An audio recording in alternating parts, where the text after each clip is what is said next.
ವರದಿ Shantinath G Magdum SM9 TV Kannada. Hukkeri ತಾಲೂಕಿನ ವಸ್ತವಾಡ ಗ್ರಾಮದಲ್ಲಿ ಶಿಕಾಡಸಿದ್ದೇಶ್ವರ ದೇವಸ್ಥಾನದಲ್ಲಿ ಮಹಿಳಾ ಮತ್ತು ಮಕ್ಕಳ ಅಭಿವೃದ್ಧಿ ಇಲಾಖೆ ಶಿಶು ಅಭಿವೃದ್ಧಿ ಯೋಜನೆ, ಹುಕ್ಕೇರಿ ಪೋಷಣ ಅಭಿಯಾನ ಯೋಜನೆ, ಅರ್ಜುನವಾಡ ವೃತ್ತದ ರಾಷ್ಟ್ರೀಯ ಪೋಷಣ್ ಮಾಸಾಚರಣೆ ಕಾರ್ಯಕ್ರಮ ಹಮ್ಮಿಕೊಳ್ಳಲಾಯಿತು.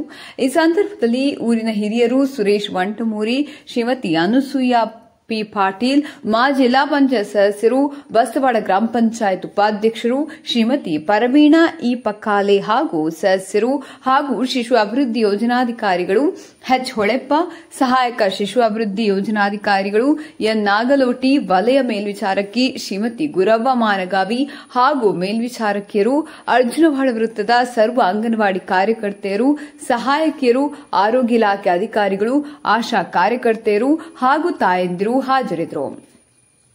ಸ್ವಾಗತ ಜ್ಯೋತಿ ಬೆಳಗಿಸಿ ಕಾರ್ಯಕ್ರಮ ಉದ್ಘಾಟನೆ ಮಾಡಲಾಯಿತು. ಮುದ್ದು ಮಕ್ಕಳಿಗೆ ಅನ್ನಪ್ರಾಶನ ಕಾರ್ಯಕ್ರಮ, ಗರ್ಭಿಣಿಯರಿಗೆ ಸೀಮಂತ ಕಾರ್ಯಕ್ರಮ, ಪೌಷ್ಟಿಕಾಹಾರದ ಶಿಬಿರ, ಗರ್ಭಿಣಿ ಬಾಣಂತಿ ಮಗು ಶಾಲೆ ಬಾಲ್ಯ ವಿವಾಹ ತಡೆಗಟ್ಟಲು ಭಿತ್ತಿಚಿತ್ರ ಬಿಡಿಸಿ ಜಾಗೃತಿ ಮೂಡಿಸಲಾಯಿತು. ಹಳ್ಳಿ ಸೊಗಡು ಮಕ್ಕಳಿಂದ ಬೀಸುವ ಕಲ್ಲು, ಹಿಟ್ಟು ಬೀಸುವುದು, ಭತ್ತ ಕುಟ್ಟುವುದು, ಹೂವು ತರಕಾರಿ ಮಾರಾಟ, ಗಾರೆ ಕೆಲಸ, ರೈತ ಎತ್ತುಬಂಡಿ ಇತ್ಯಾದಿಗಳನ್ನು ವೇಷಭೂಷಣ ಮಾಡಿ ಮಕ್ಕಳು ಗಮನ ಸೆಳೆದರು. ಅದನ್ನು ನೋಡಿ ತಾಯಂದಿರು ತಮ್ಮ ಮಕ್ಕಳ ಪಾಲ್ಗೊಳ್ಳುವುದು ಬಹಳ ಖುಷಿ ವ್ಯಕ್ತಪಡಿಸಿದರು. ಶಿಶು ಅಭಿವೃದ್ಧಿ ಯೋಜನಾಧಿಕಾರಿಗಳು ಸೆಪ್ಟೆಂಬರ್ ತಿಂಗಳು ಪೂರ್ಣ ಪೋಷಣ್ ಕಾರ್ಯಕ್ರಮದಿಂದ ಗರ್ಭಿಣಿ ಬಾಣಂತಿಯರಿಗೆ ಪೌಷ್ಟಿಕ ಆಹಾರದ ಬಗ್ಗೆ ತಿಳಿಸಿದರು. ಎನ್ ನಾಗಲೋಟಿ ಸ್ಥಳೀಯವಾಗಿ ಸಿಗುವ ಹಣ್ಣು ತರಕಾರಿ ಕಡ್ಡಾಯವಾಗಿ ಸೇವಿಸಲು ಚರ್ಚಿಸಿದರು.